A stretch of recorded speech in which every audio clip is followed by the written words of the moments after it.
Colibri, bienvenue sur ma chaîne, une chamane sur la route.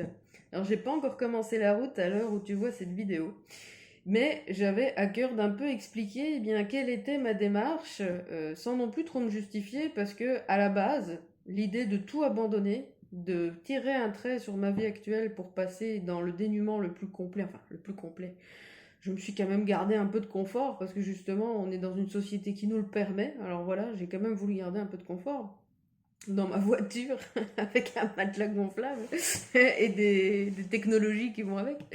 Mais je vais quand même, oui, présenter un petit peu ce choix qui pour beaucoup de monde euh, est vraiment très courageux. Et pourtant, à chaque fois que j'ai fait des choix très décisifs dans ma vie, je ne sais pas vous l'expliquer, mais c'est comme si justement il y avait quelque chose derrière moi et qu'il fallait que j'y aille et que en fait les prises de conscience sont tellement alignées qu'en fait ça semble pas possible de faire autrement. C'est difficile à expliquer. C'est pas un coup de tête du tout. Ça faisait déjà quelques années que je réfléchissais à quelque chose, mais en tout cas peut-être pas, je veux dire, sous cette forme-là, ça c'est sûr.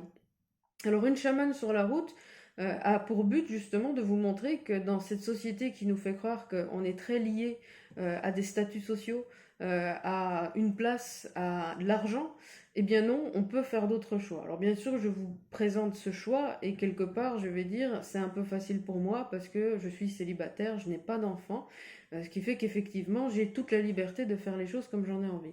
Bon, ne croyez pas que ça veut dire que c'est plus facile pour autant. C'est sûr, quand on a un enfant, c'est quand même plus compliqué de bouger. Bon, je connais des gens qui l'ont fait en famille. Il faut que les deux personnes aient cette ouverture d'esprit et que vous ayez le courage de le faire. Car comme c'est quand même une question de courage, parce qu'il faut abandonner tous vos repères, tout ce qui définissait votre sécurité, et oser partir à l'aventure. Alors, pour tous ceux qui se posent un peu la question de comment est-ce que d'un coup on peut s'imaginer justement partir sur la route, moi j'ai choisi l'optique d'aller faire du woofing, de travailler dans les fermes, d'apprendre de nouvelles choses, mais ça s'est pas du tout dessiné comme ça dans un premier temps dans ma tête. D'abord, pour ceux qui le savent peut-être, j'ai fait ce road trip pendant 15 jours à travers la France, nord-sud, hein, avec un ami, où déjà on était dans le dénuement puisqu'on dormait dans des fermes généralement, on passait notre journée à visiter plein de villes et à faire des recherches énergétiques, hein. Pour ceux qui veulent encore aller voir, la chaîne existe toujours, c'est Escapade Alchimique. Voilà. Et donc, par la suite, quand je suis revenue, il était clair que bon, c'était déjà une réflexion qui avait mûri pendant le confinement. C'était que j'avais un peu fait le tour ici, que j'avais besoin de nourriture nouvelle, d'expériences nouvelles, que c'était fort routinier dans ma vie et qu'il n'y avait pas assez justement de choses, de nouveaux savoirs et que j'avais besoin d'expérimenter autre chose. Et quand je suis revenue de ce road trip, en fait, je suis revenue ici et l'ennui. Voilà, l'ennui, c'est ce qui est vraiment le plus apparu, c'est mais qu'est-ce que je fous ici en fait, je m'ennuie, je suis fatiguée, j'en ai marre. Il faut passer à autre chose. Et comme je voulais déménager depuis longtemps du Nord et que j'avais pas forcément d'autres solutions, je me suis dit mais en fait je vais tout vendre, je vais partir à zéro. Il faut savoir que je suis pas propriétaire de ma maison, donc je repars juste avec la somme de la vente de mes meubles et d'un petit peu mon salaire quand même. Euh, et donc voilà, hop, c'est parti à l'aventure. Mais donc au début, je pensais directement à peut-être m'installer quelque part. Bon, il faut savoir que j'ai Monsieur le chat, c'est pour ça que ça s'appelle une chamane sur la route, c'est parce qu'il y a le chat avec moi, qui était hors de question que je l'abandonne et que lui aussi, d'ailleurs, j'ai fait très attention à lui préserver du confort. Il ne s'agissait pas qu'il soit trop perturbé. Déjà que c'est perturbant de toute façon pour un chat de quitter, je vais dire, son habitat, donc voilà. Euh, et donc, cette chaîne, elle a pour but de vous faire découvrir non seulement les partages que je vais vivre, le mode de vie aussi que je vais vivre, et vous montrer qu'en fait, quand on a la foi, alors après que vous soyez spirituel ou que vous croyez en vous-même, ça n'a pas d'importance. C'est à partir du moment qu'on a la foi que les choses vont nous sourire et qu'on va y arriver, eh bien, on y arrive.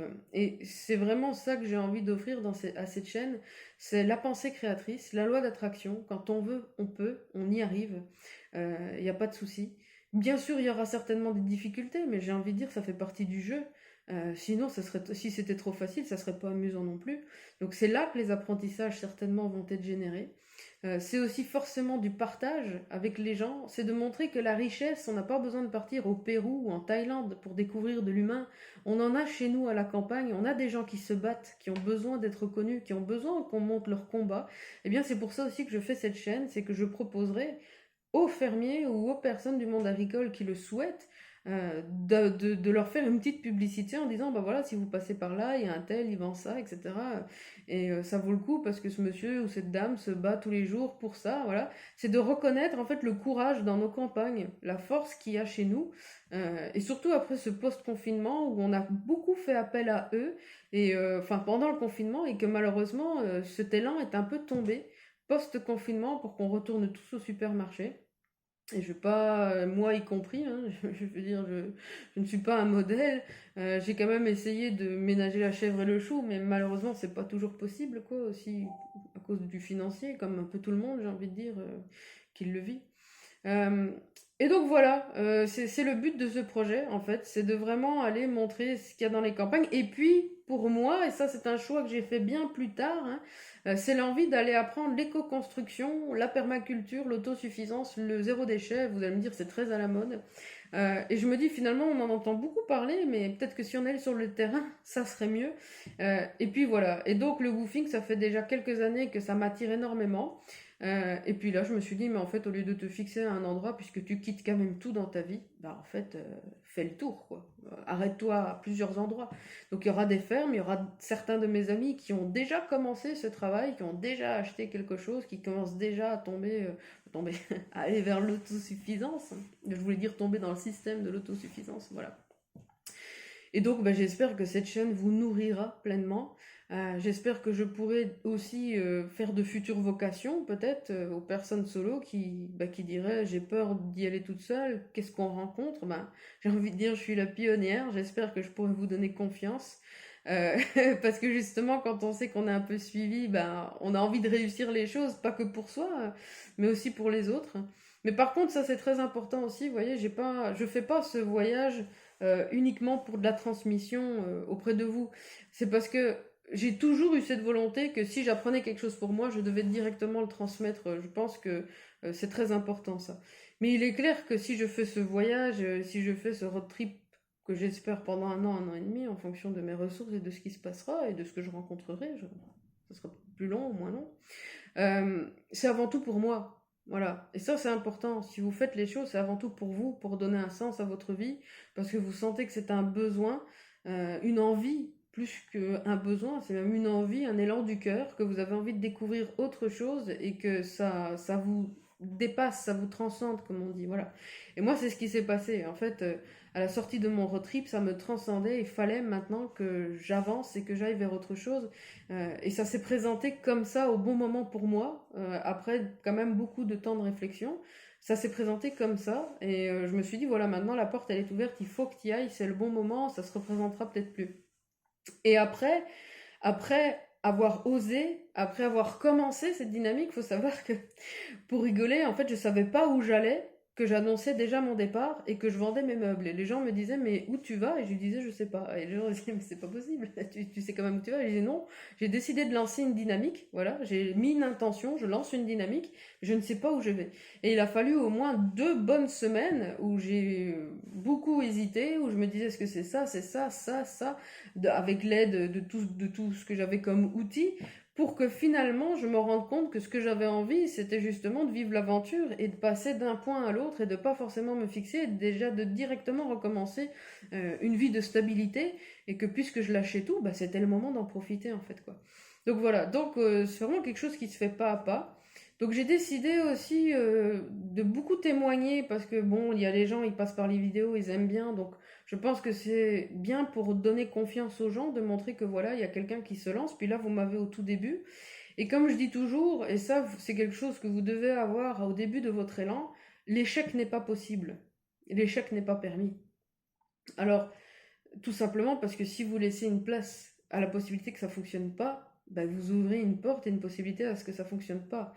Et à chaque fois que j'ai pris une grande décision dans ma vie, comme quand j'ai voulu fonder ma société, il était hors de question que ça ne fonctionne pas. Voilà. Si je changeais ma vie, c'était pour mieux de toute façon. Et à un moment ou un autre, ça allait descendre dans ma proximité. Et c'est exactement aujourd'hui la même façon que j'ai de voir les choses. Il ne s'agit pas que je parte pour faillir, je pars pour découvrir autre chose, et en tout cas, de toute façon, en ressortir avec quelque chose de positif, même si après ça prend pas la voie que j'ai envie, mais je sais pas comment vous dire, mais ça c'est une question de... Si t'as décidé que ça irait à un moment, quoi. Ça prendra peut-être le temps, mais positivement, si tu mets les bonnes intentions et si tu ne laisses pas le mauvais se générer, ça ne peut qu'aller. Voilà. Et donc moi, c'est la façon dont je pense les choses. Et si vous pensez bien les choses comme ça, normalement, même si vous rencontrez une difficulté, et si vous pensez positivement, elle aura moins d'impact. Voilà, c'est le but de cette pensée positive. Donc voilà, c'était une petite vidéo d'introduction. Et puis j'espère que ça vous donne envie pour le coup. Je vous présenterai le trajet, le premier trajet que j'ai prévu, parce qu'il y en aura beaucoup. Mais là, j'ai un petit peu une idée du trajet que je veux faire, on va dire, entre le moment de mon départ, qui sera normalement le 19 octobre, et puis descendre jusqu'à l'hiver, normalement dans le sud de la France. On verra ce qui se présentera, parce que tout ça est très hypothétique. On l'a déjà vu dans le road trip, où en fait, quand on l'a fait, on avait prévu toute la route et sur la fin, on a complètement changé et on est allé ailleurs. Parce que c'est comme ça, on vit le moment présent et on va où on nous appelle, quoi. Donc voilà. Eh bien écoutez, j'espère que cette vidéo vous a plu. Et j'espère que la chaîne vous plaira. Voilà, donc n'hésitez pas à poser vos questions, à solliciter des thèmes en particulier. Pour ceux qui voudraient voir comment est-ce qu'on organise un road trip déjà au niveau de tout le matériel qu'il faut dans la voiture, je vous conseille d'aller voir donc la chaîne Escapade Alchimique, où les premières vidéos justement montraient un petit peu tout le matériel qu'on prenait avec dans la voiture. Et ça sera pas encore la même chose ici, puisque je serai toute seule et qu'il y aura toutes les affaires du chat en plus, parce que vous allez voir que oui, pour les chats, il y a plein de matos de voiture prévus pour eux, pour que justement ils puissent avoir leur confort aussi lors du voyage. Voilà, bah écoutez, je vous laisse pour cette première vidéo, et puis j'espère qu'il y en a bien d'autres qui suivront et qui vous plairont.